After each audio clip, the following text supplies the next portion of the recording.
Hi Irene. I want to ask you about the articles that are in front of you there that were written. Can you tell us a little bit about why they were written and when they were written and what they were about? Well, I was born 1931. My name was Irene Vezirianis. And until 1939, everything was beautiful. 1940, October 28, the war broke down. Mussolini sent his son-in-law, Gracchi, and asked John Metaxas he wants to invade Greece. John Metaxas says no, όχι, and we're still celebrating today, that day, it's the big day of όχι. And the war broke down. All of a sudden, my mother, she used to put blue ribbons in the windows, and I asked why, and she says, because if we come bombarding, we have to protect ourselves. And I remember when the Stukas go by, I used to try to hide under the basement. When who went by? Yeah, Stukas. What's a Stuker? Stukas, it was a plane, German planes. Oh, German They planes. used to call it Stukas. So I remember my mother and my grandmother, they used to talk about their place in Turkey. They come from Asia Minor. My mother was born in Cordelion, today they call it Askise here. And my grandmother, she was born in Lesbos, and her brother took her and another sister over to Asia Minor. So they got married and they had the families. My grandfather, I remember from my yaya, he had a marina and he was a fisherman. So anyway, they were talking to escape and go across the street to Turkey, and my yaya thought they may find a home, because they say, well, even if we catch fish and sell, we raise the kids. So why did you want to leave the island? Well, because we have no food.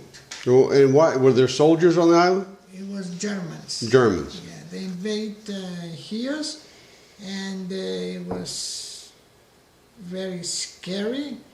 So did you see the soldiers in the street? Yes, I saw Germans in the street. Right. Yes. And were they starving the people?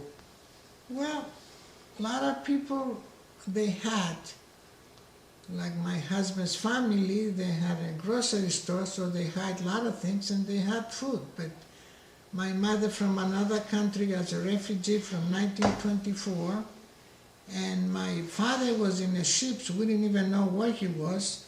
The last time my father came to Greece, it was 1937 in June, and we baptized my sister, Anna. And we never saw him since then. So he sort of got lost in the war efforts. Yes. And you didn't know where he was? No. We had no way, no, I don't know. So did y'all want to leave the island and go to Turkey? So you thought maybe you'd get some food there, maybe get a place to live? Yes, and have a better life. So how far is Turkey from? 7 miles from here. And you had to go by water? Yes. So my mother was talking to other people in the village, and we were 22 people, and we paid somebody, he had a fishing boat, to escape. Now, we gave a goat to somebody in the village. My mother took a big trunk with our dowry, because she used to save clothes and would grow up and get married to have everything, to some friend of hers, to save it in case we come back. And we tried to escape 4 times, but because it was, I don't know if you know the word Panselinos, that means on the moon is bright, we couldn't do it. Why? Because if the Germans caught you, they would. Because What would they do if they caught you? Or they kill us, or they Whatever. was in jail, or who knows. So we were 22 people. It was little kids. My sister was 3 years old. I was 9. Another family, and it was a gypsy with us, with a beautiful daughter. She was speaking Turkish. So anyway, one night finally it was dark and we left. We left Chios, And believe me, when I heard the German Coast Guard boom, boom, boom, boom, boom, boom, the women, they had a little icon of St. Nicholas, and they used to dip it in the water and pray, St. Nicholas, save our kids. St. Nicholas. Other people, they didn't have a luck, because it was another boat, I heard, after the war that they drowned. So finally, we went across the Turkey, and the guy told us we're going to go a few miles or mile down and we find a place to eat, but the place they leave us, it was in a desert. So anyway, it was very cold because it was February, I remember very well, and they put a fire to warm it up, and we all sit around the fire, kids, adults. What happened to your guide? He was gone. The guy that brought you? The guy with the boat left. He left, okay. Yeah. So then we heard dogs barking. So 2 soldiers came. Turkish soldiers. Turkish. So one of them took my sister and she hugged her and said something to the other soldier, and they took a piece of bread and cut it in pieces and give it to the kids. And he said to us that when he left to go to the army, he left a little girl, like my sister, home. Right. So anyway, we walked all night, and we got to Kallimasia. It was the village in the Turkish, in Çeşme. Kallimasia, and it was, I think it was like a police station. Right. Because it was raining, and I was standing there shivering. So the next morning, they took us to the place, was the big man there, maybe he was the chief of police, I don't know.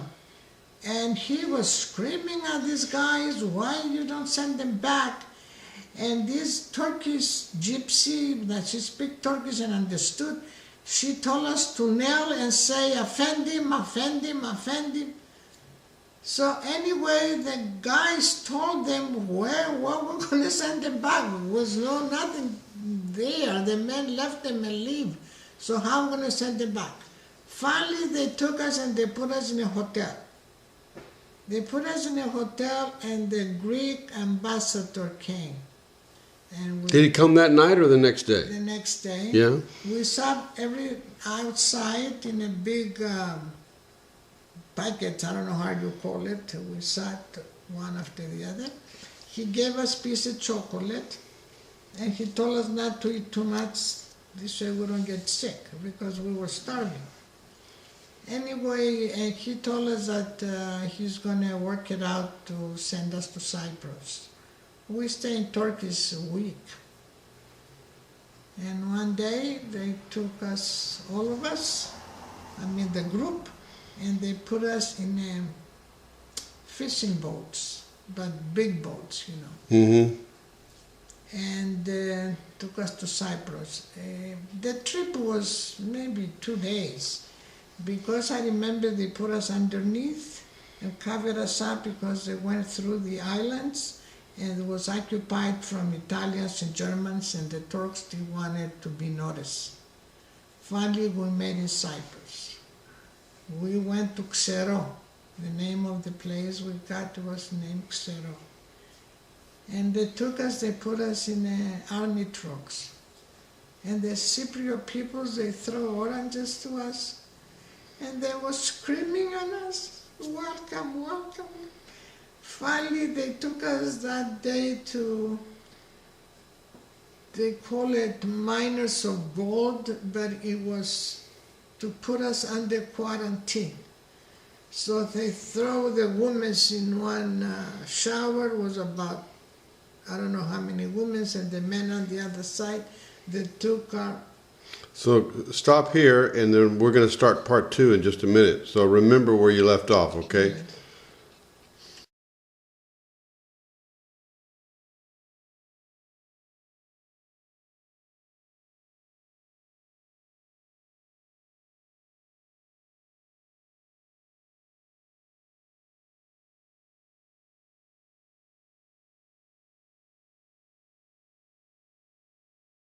So they... So this is part 2. Okay. Yeah, they took us to this place. And where are you They now? took- You're in in Cyprus? Cyprus. They took our clothes Yeah. and they put them in a quarantine. Yeah. I don't know, they Did something. no, and they took the clothes and they put them in a big ovens, like if you take your clothes to the laundry. Oh, where they okay. do- Anyway, and then they give us and then they start cutting my hair. I was screaming, crying. I was 9 years old, almost 10. Screaming, crying. My yaya used to tell me, Irene, don't worry, you're going to have curly hair. And she told him to cut it that way instead of this way, because she believed that I'm going to get a curly hair. I was screaming, why did they cut my hair? But I couldn't do nothing. So then they took us to the place, they call it Mavrovouni. The Cypriots people were very kind to us. They had a beautiful dining rooms and they have... Where was tables this? In Cyprus. In Cyprus. Boca Villians, and I think was the Philoptochos, like every church in America, they call it the Friends of Poor. I guess this organization took care of us. So, but what happened is they took all the men until 40 years old, and the young boys from 18 and up, and they put them in the army Which army? The Greek army? in Cyprus. Yeah. No, I think I heard they sent him to El Namei. He was a warrior. And I remember that when they dressed them up, the women, they didn't recognize the husbands. And each of them says, which is my husband? This one or that one? They put him in shorts with the army clothes, you know. Mm-hmm. So anyway, that was done. We stayed in Cyprus almost 3 months. We met a nice family. They had a young man, son, his name was Elias. And they took me in their house, they dressed me up, they gave me beautiful clothes, and they pleased my mother to stay in Cyprus. They told my mother that more refugees are coming, so you don't have to leave. But my mother was looking to find my father. So as soon as the first group leave Cyprus, we were the first ones. Because she wanted to go see if she could find your dad. So finally we left Cyprus with convoy to Lebanon. It was ships in the front, planes, and then a ship. Now, Now, where were you going? to Lebanon. Lebanon. Before we left Greece, when the German was in Chios, my uncle was working for a very good family, and she had a nephew which was the president of the banker in Athens. So she sent 2 high officials, and my uncle brought them in our home to hide them. And every day they bring food to them. My uncle used to bring food, and these people, instead of eat all the food, part of it they used to give it to me and my sister. So one of these men, and then one night my uncle came and take these 2 men and he took them across the Turkey. So in that ship that we're going to Lebanon, we find one of these men, and we ask, what is the other? He says, No, these were soldiers that they were hiding? there was high officials. High officers, they were hiding in your house. Yes. If they'd have caught you, you'd have been in trouble. Oh, what a kill us. Yeah, All of us. yeah. Kids. Everybody. Everybody. But whoever gonna, you know, the people, they used to go to bedroom in a pot. And my mother used to take a cover, take it downstairs, because they're not supposed to, nobody knew. One time was in the newspapers after the war that my mother had 2 officers hiding in her home. Anyway, so we went to Lebanon. Lebanon was beautiful climate. They give us a beautiful hotel. I remember a lot of people, they went to Haifa, they went to Beirut shopping, you know, they start going places. We stayed in Lebanon, I think, about 6 to 8 months. Then they took us from there to Egypt, to Gezira. When we went to Gezira, Paul and Frideriki, he wasn't king then, he was a prince and the princess. They came to see the refugees. And that time, Frideriki looked at my sister and she took it and she says to my mother, let me adopt this kid and I'm going to raise her. But I start screaming, please don't take my sister. And my mother says, I don't want to separate my children.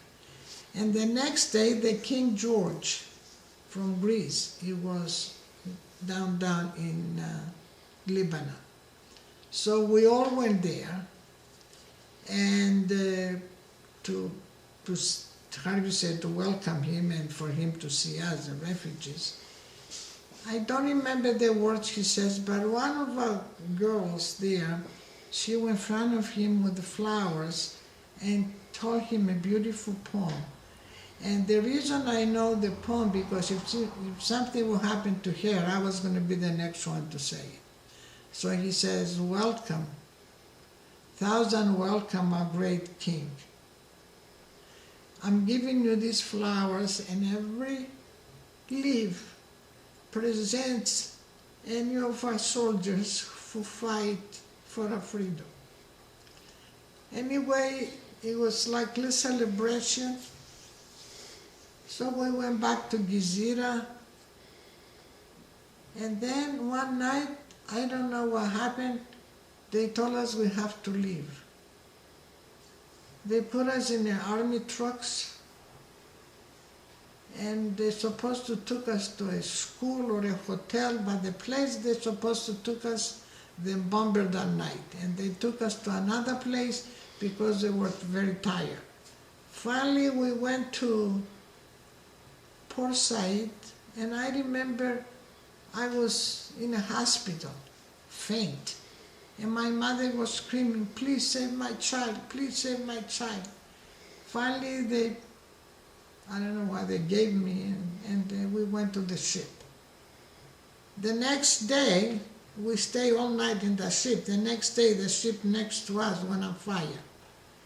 And we left Port Said to go to Mombasa. We passed Aden. We stopped in Aden and we left. And the water, the weather starts, the ocean, it was very bad. So after we left Aden, we had to go back to Aden to put coal in a ship and make it heavier because the ship was up and down in the ocean. No food in the ship. But we had with us 150 boil makers, which they left Port Said to go to Mombasa to look for jobs. And some young boys, they discovered one warehouse, and it was rotten rice and onions. They found this on the ship? Yes. So they took the rice, they washed it, there was worms. But they clean it and they peel the onions and they make pilaf. And they fed us all. Downstairs in the ship, all the people, 1,500 people, all the women and children, we gather together and we sing to Virgin Mary, please save us. In Greek they call it paraklesis, and I still remember the words. And anytime I go to church around Easter and I hear these words, I feel it in my heart. Say the words for me. Παναγία Δέσποινα, υπό τη σκέπη σου πάντες, οι δήλους σου τρέχοντες, Παναγία Δέσποινα, βοήθησον τους δούλους σου, άλλαλα τα χείλη των ασεβών, των μη προσκυνούντων την εικόνα σου τη σεπτή. It's like this. Okay, we're going to stop here. We'll start part 3 in just a minute.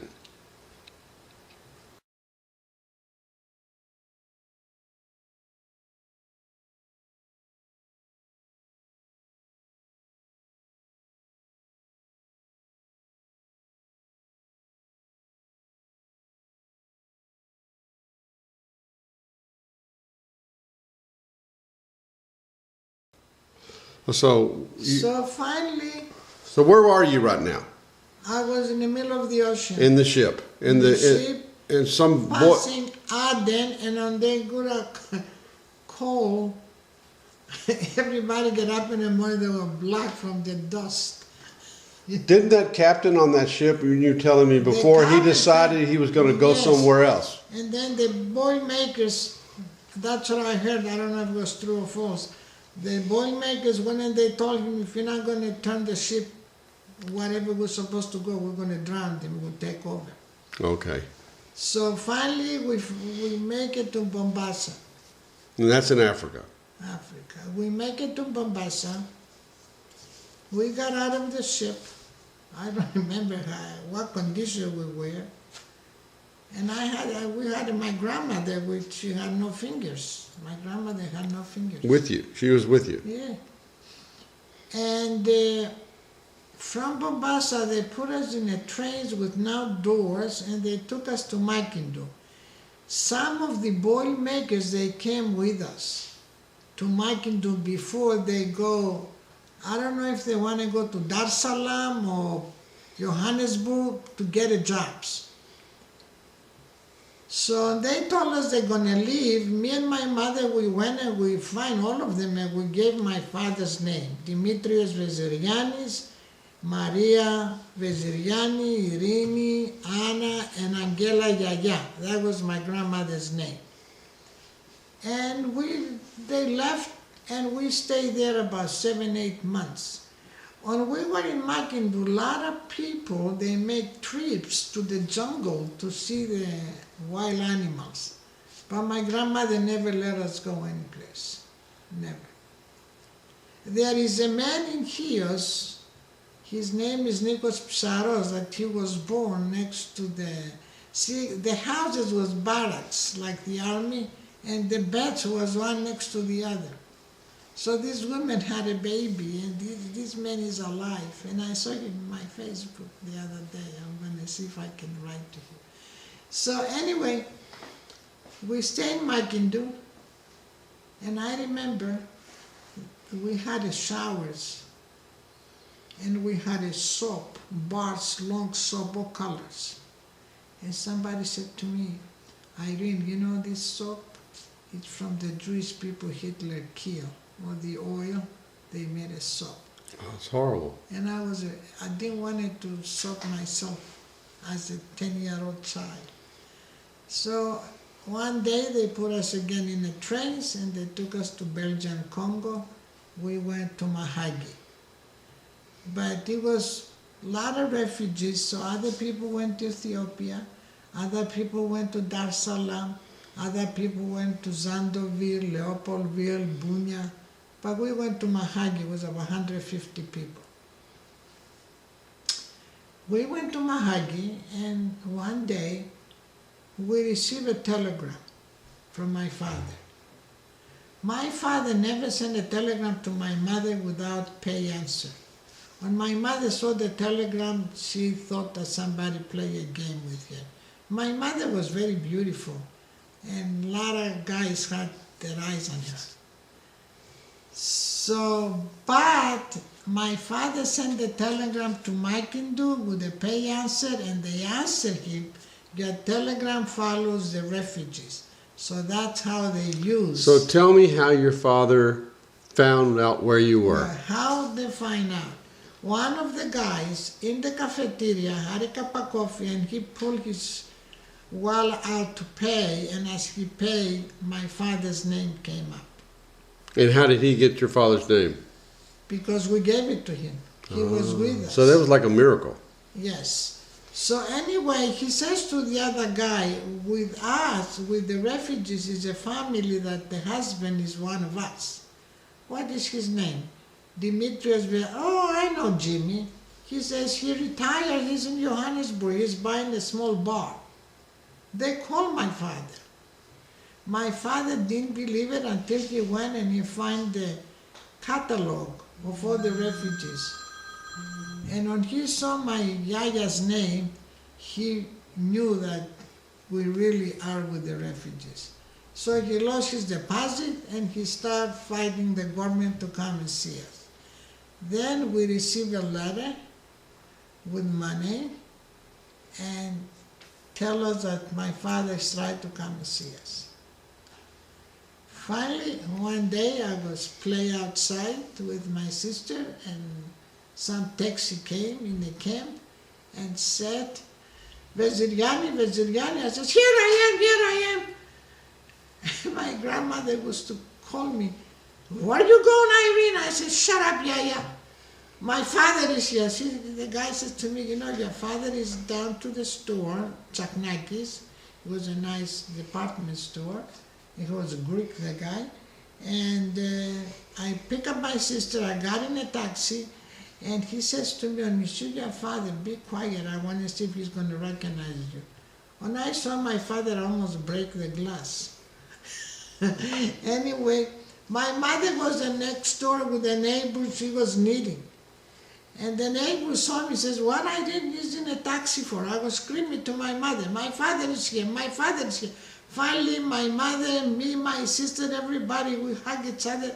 You can never understand the moment that we all got together after 7 to 8 years, from 1937 to 45 months. He asked me, who is this little girl? I said, Dad, that's your daughter, Anna. Anyway, we all got back to the camp. He stayed with us a couple of months, and he took me with him, and we went to Bunia. When he saw the schools was much better, more refugees, he took us out of Mahagi to Bunia. We got better house there. The school was very nice. But finally, he has to go back. He wanted to take us out of the refugees to Johannesburg. But somebody says to him, Jimmy, the war is finished, so why don't you leave your family slide with the refugees? My father left his money in Chios with the understanding that he will go before us. But what happened is he got sick in a boat. He got in Buenos Aires and he wound up in a hospital with cancer. So anyway, my father left and the war finished. I finished school there. I wanted to go to college there, but my yaya refused because somebody told her it's boys and girls together. And I was very heartbroken. So my mother went to Manos Sideris, he was a Septocom, and he says, how much you want? I want you to give my daughter a couple of lessons in English. And I got 12 lessons in English, which I can never forget them. This man married one of my best friends.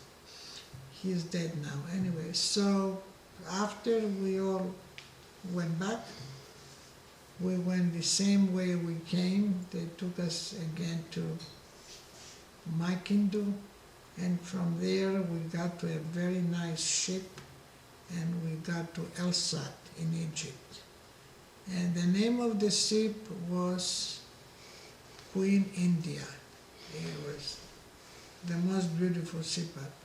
In the ship, it was an American woman. She was with Peace Corps. She liked me very much. She gave me a nice dress. It wasn't a dress, it was like a skirt with a top. Okay, we're going to stop here and then we'll start part 4 in just a second.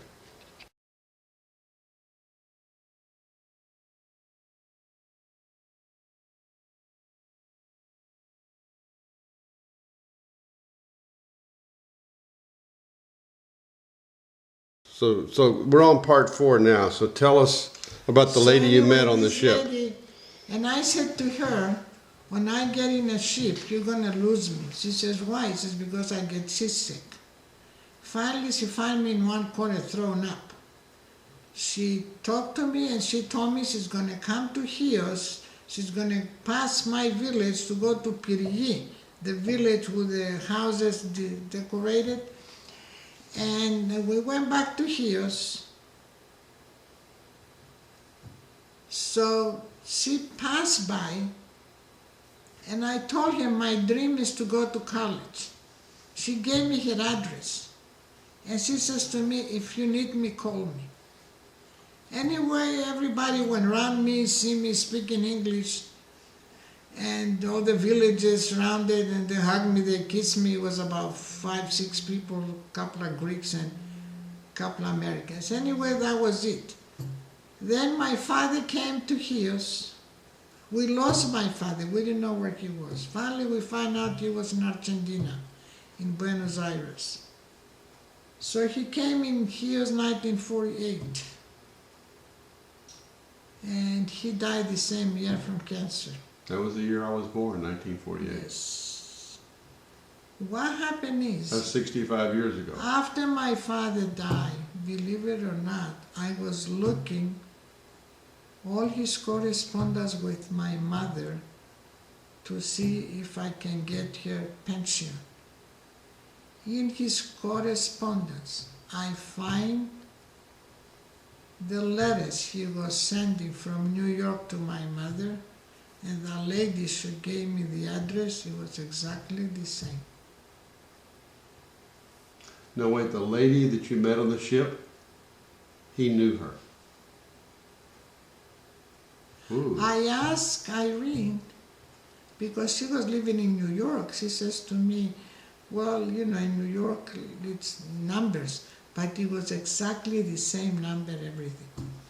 So maybe when she hear my name and she asked me questions and I talk about my father, so You think maybe she and him were I having don't know. I don't know if they were friends or it was, my father was alone. I mean, my mother was in Chios, he was in America, Right. because he was in the United States and he didn't want to stay like a jump off the ship. He stayed a little while and he left.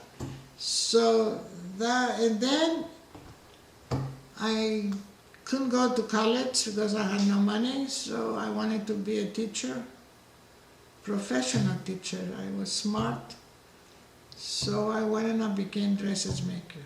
A dressmaker. And I started my school in the village. I had students. I met my husband and I fell in love with him. In 1950 we got married.